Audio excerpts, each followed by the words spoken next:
안녕하세요. 케어 유니스 김영래 편집장님이 매일 아침 보내주시는 아침마다 지혜 시리즈 다들 잘 보고 계신가요? 오늘 저희는 그중에서도 유독 마음에 깊이 남았던 한 편을 여러분과 함께 제대로 파헤쳐보려고 합니다. 바로 스페인의 전설적인 투사 호세 안토니오 모란테 카마초의 이야기입니다. 아, 그 이야기. 저도 정말 인상 깊게 봤습니다. 그렇죠. 이게 언뜻 보면 그냥 유명한 운동선수가 은퇴한 이야기 같지만 그런 차원의 이야기가 아니에요. 모든 걸 다 가진 남자, 성공의 가장 높은 곳에 서 있던 사람이 어느 날 갑자기 모든 걸 내려놓은 이유. 그 결정이 뭐랄까 인생의 중반쯤에서 앞으로 어떻게 살아야 하나 고민하는 우리에게 어떤 질문을 던지는지 그 속을 한번 같이 들여다보시죠. 네, 맞아요. 이 이야기의 진짜 싸움터는 그 붉은 천이 나부끼는 투우장이 아니었어요. 바로 그 투우서의 마음속이었죠. 모두가 최고라고 환호할 때 그는 왜 갑자기 예술적 탈진이라는 조그는 낯선 말을 남기고 떠났을까요?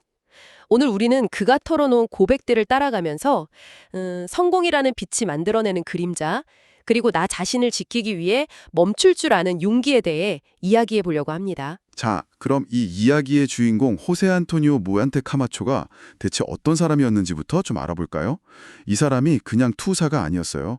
스페인에서는 가장 우아하고 예술적인 투사라는 찬사를 받던 말 그대로 살아있는 아이콘이었죠. 네, 맞아요.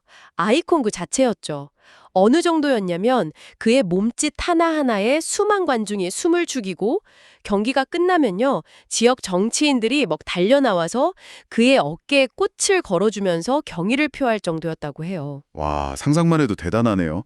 명예, 인기, 부, 모든 걸 다 가진 그야말로 화려함의 정점에 서 있던 인물이었군요. 정점에서 그가 경기장을 떠납니다. 보통 이런 경우엔 부상이나 나이 문제를 떠올리잖아요. 그렇죠. 그게 일반적이죠. 그런데 그게 아니었어요. 그가 남긴 한마디는 정말 뜻밖이었습니다. 예술적 탈진을 느꼈다. 육체적으로 지친 게 아니라 정신적으로. 내면이 완전히 타서 재만 남은 것 같은 상태라는 거죠. 바로 그 예술적 탈진이라는 표현이 이 이야기의 모든 걸 함축하고 있다고 봅니다. 단순히 힘들다, 번아웃 났어? 이 정도의 말이 아니거든요. 아, 그런 게 아니군요. 네. 그건 수년간 골마 터지기 직전이었던 그의 정신적 고통을 드러내는 일종의 구조 신호였던 겁니다. 기사를 더 깊이 들여다보면 그가 이미 오래전부터 해리증, 우울, 불안 같은 문제들로 엄청나게 고통받고 있었다는 사실이 드러나요. 약물 치료에 심지어 전기 치료까지 받았다고 하더라고요. 전문 상담도 계속 받으면서 그야말로 하루하루를 버텨내고 있었던 거예요. 우리가 TV나 신문에서 보던 그 화려하고 자신감 넘치는 모습 뒤에 그런 처절한 싸움이 숨겨져 있었다는 게 참 믿기지가 않네요. 바로 그 지점입니다. 겉으로 보이는 성공과 내면의 실상이 얼마나 다를 수 있는지를 극적으로 보여주는 거죠.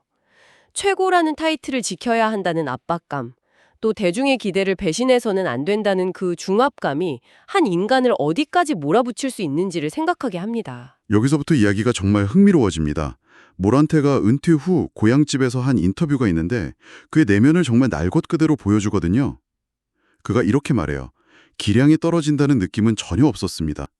오히려 제 삶과 경력이 계속해서 위로만 올라가는 것 같았죠. 그런데 어느 순간 이런 생각이 들더군요. 추락하기 전에 멈춰야 한다. 와, 그 말 정말 소름 돋지 않나요? 보통은 기량이 떨어질 때, 더 이상 올라갈 수 없을 때 멈춤을 생각하는데 이 사람은 정반대예요. 맞아요. 계속 올라가는 것 같아서 멈춰야겠다니. 네, 바로 그 이유 때문에 멈춰가겠다고 생각했다는 거잖아요. 이게 바로 정상에서의 두려움이라는 심리를 아주 정확하게 보여주는 대목입니다. 정상에서의 두려움이요? 보통은 성공하면 자신감도 넘치고 두려울 게 없을 거라고 생각하는데 다른 건가요? 오히려 그 반대일 수 있습니다. 더 이상 올라갈 곳이 없다는 사실, 이제 남은 건 내려가는 길 뿐일지도 모른다는 그 불안감, 그리고 가장 높은 곳은 필연적으로 가장 외로운 곳이기도 하죠. 아, 기사에서도 지적하듯이 사회적 위치가 높아지고 주변에 사람이 많아질수록 역설적으로 내면의 고독은 더 깊어질 수 있다는 겁니다. 아무에게도 진짜 속마음을 털어놓을 수 없게 되는 거죠. 그가 겪었던 고통이 구체적으로 어떤 거였는지 들어보면 정말 아찔합니다.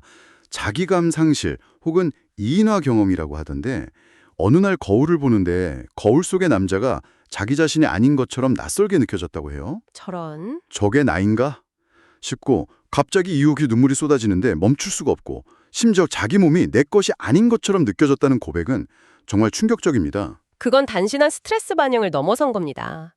장기간에 걸친 극심한 압박이 한 인간의 정신이 버틸 수 있는 한계, 즉 임계점을 넘어섰을 때 나타나는 아주 심각한 방어 기제이자 위험 신호예요. 나라는 존재의 경계선이 무너져 내리는 경험이죠. 최고의 투사 모란테라는 사회적 역할, 그 페르소나에 진짜 자기 자신이 잡아먹혀버린 겁니다. 듣고 보니 이게 비단 세계적인 투사만의 이야기는 아닐 것 같다는 생각이 드네요. 물론 그 정도의 극단적인 압박은 아니더라도 우리 모두 각자의 자리에서 가면을 쓰고 살아가잖아요. 회사에서는 유능한 팀장으로, 집에서는 든든한 가장으로. 그러다 문득 지금 사는 게 진짜 내 모습인가? 하는 낯선 감정을 느낄 때가 있으니까요. 정확합니다. 그래서 이 이야기가 우리에게 큰 울림을 주는 거죠. 자, 그럼 이 지점에서 모란테의 선택이 던지는 교훈들을 좀 더 구체적으로 짚어볼 필요가 있겠네요. 기사에서 제시하는 핵심적인 메시지가 3가지 정도 있는데 이걸 한번 우리 삶에 비춰서 이야기해보죠. 네, 좋아요. 특히 인생의 전환점을 맞이한 분들이라면 더더욱 공감할 부분이 많을 것 같아요. 첫 번째 교훈은 어떤 걸까요? 첫 번째는 우리를 무너뜨리는 압박은 결국 외부가 아니라 내부에서 온다는 사실을 깨닫는 겁니다. 중년이 넘어가면서 예전 같지 않네. 사는 게 왜 이렇게 텅 빈 것 같지? 이런 감정들 느껴보신 적 있으시죠? 있죠, 그럼요. 이게 꼭 능력이 떨어지거나 뭔가를 잘못해서가 아니라는 거예요. 아, 그러니까 그게 자연스러운 감정일 수 있다는 말씀이시군요. 그렇죠. 삶의 한 챕터가 끝나고 다음 챕터로 넘어가는 전환점에서 오는 지극히 자연스러운 정서적 반응일 수 있습니다. 모란테처럼 그토록 강렬한 삶을 살고 모든 걸 이룬 사람조차 내면의 공허함과 압박감 때문에 멈춰야 했다는 사실이 그걸 증명하죠. 문제는 상황이 아니라 그 상황을 받아들이는 내 마음의 상태라는 걸 인정하는 것. 그게 첫 번째 시작점입니다. 그러고 보면 그가 했던 말 중에 나는 강해야 한다고 믿었고 누구에게도 약한 모습을 보이고 싶지 않았다는 고백이 있었어요. 이게 두 번째 교훈과 연결되는 것 같네요. 정신건강에 대한 태도 말이에요. 맞아요. 그게 두 번째 핵심입니다. 정신건강은 감춰야 할 약점이 아니라 우리 몸처럼 꾸준히 돌봐야 할 건강의 일부라는 인식의 전환이 필요하다는 거죠. 특히 모란테처럼 강한 남자라는 사회적 프레임에 갇혀 있거나 은퇴, 자녀의 독립, 이런 큰 이벤트를 겪는 시니어 세대에게는 이런 심리적 불안이 더 크게 다가올 수 있습니다. 그럴 때 내가 약해져서 그래 라고 자책하기보다 내 마음에 지금 도움이 필요하구나 라고 인정하는 게 중요하다는 거군요. 바로 그겁니다.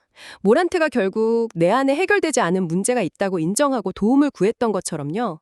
그건 나약함의 증거가 아니라 오히려 자신을 책임지려는 가장 성숙하고 용기 있는 태도인 거죠. 그리고 마지막 세 번째, 저는 이 부분이 참 인상 깊었어요. 그가 자신의 결정을 은퇴라고 못 박지 않고 휴식이라고 표현했다는 점이요. 그 단어 선택이 모든 걸 말해줍니다.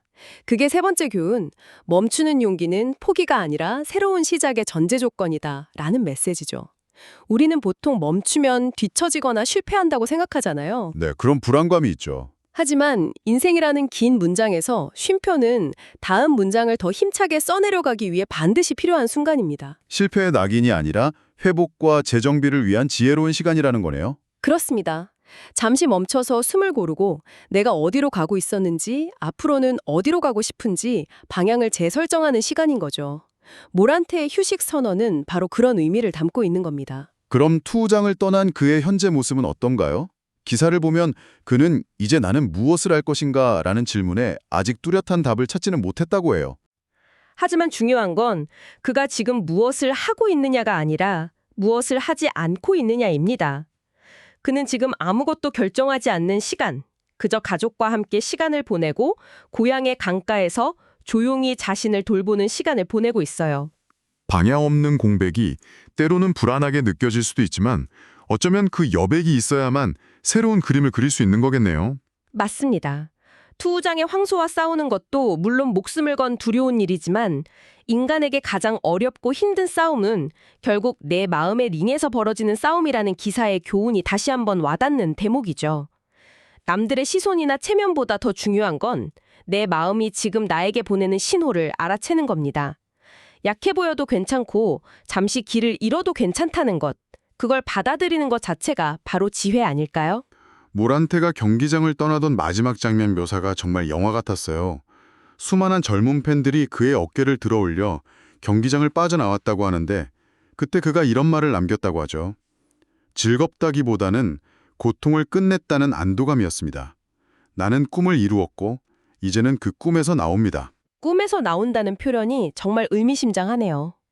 그리고 그의 마지막 고백이 이 모든 이야기의 활용점정입니다. 어떤 말이었죠? 나는 이제 예술가가 아니라 인간입니다. 나는 이제 예술가가 아니라 인간입니다. 와, 이 말의 무게가 엄청나네요. 이건 절대 패배 선언이 아니에요. 오히려 가장 위대한 승리의 선언이죠.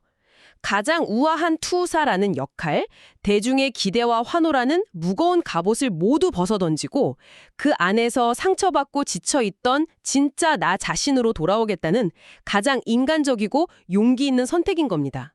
역할 뒤에 숨는 것을 멈추고 한 명의 불완전한 인간, 호세 안토니오로 살아가겠다는 선언이죠. 오늘 우리는 한 전설적인 투우사의 이야기를 통해서 성공의 가장 높은 곳에서 스스로 멈춤을 선택한 한 인간의 내면을 깊숙이 들여다봤습니다. 그의 선택은 결국 우리 모두가 인생의 어느 시점에서 과거의 역할에서 벗어나 온전한 나 자신으로 돌아와야 하는 순간을 마주하게 된다는 중요한 메시지를 주는 것 같네요. 그렇습니다. 그의 이야기는 우리에게 아주 근본적인 질문 하나를 남깁니다. 우리는 모두 각자의 삶이라는 투우장에서 부모, 자식, 직장인, 친구 같은 다양한 역할을 수행하며 살아가잖아요. 그런데 혹시 그 역할이라는 갑옷이 너무 무거워지고 딱딱해져서 정작 그 안에서 터져나오는 내면의 비명을 듣지 못하고 있는 건 아닐까요? 여러분의 삶에서 잠시 멈추고 휴식을 선언해야 할 링은 무엇인가요? 모든 역할을 잠시 내려놓고 그저 한 명의 인간으로서 자기 자신과 온전히 마주할 시간이 필요한 순간은 언제인지 오늘 밤 한번 조용히 생각해 보시면 좋겠습니다.